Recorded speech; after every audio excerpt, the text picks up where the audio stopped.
સાંભળો આજે શું છે? ચકલી દિવસ. શું છે? ચકલી દિવસ.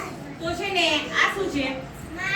માળો. આ ચકલીનું ઘર છે. જો છે આમાં કોણ માળો બનાવે?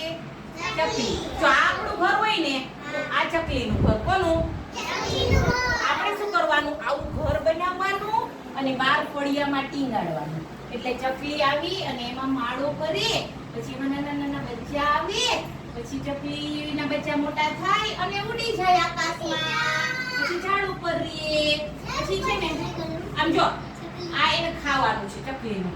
આપણે શું ખાઈએ? શાક રોટલી ખાઈએ ને, એ શું ખાય? જો આમ ઘઉં ચોખા ખાય, આમાં નાખવાના.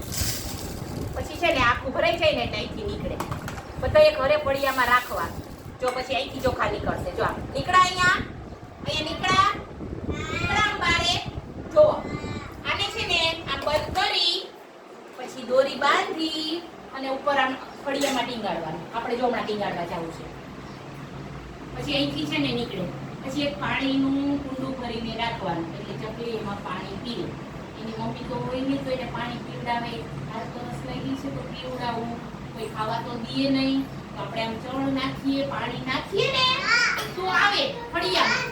ઘરે જઈને શું કરવાનું? આવું એનું ઘર બનાવીને રાખવાનું ફળિયામાં, અને આવી ચણનું રાખવાનું અને પાણી ભરીને રાખવાનું. સમજાણું? નહીંતર જો ના રાખીએ ને તો ઉનાળો આવે ને તો એને પાણી ના મળે ને તો ચકલી મરી જાય. ગરમી લાગે. શું થાય? હા. એટલે શું કરવાનું? ફળિયામાં પાણી રાખવાનું અને ચણ રાખવાની. ઘઉં ને ચોખા ને નાખવાના.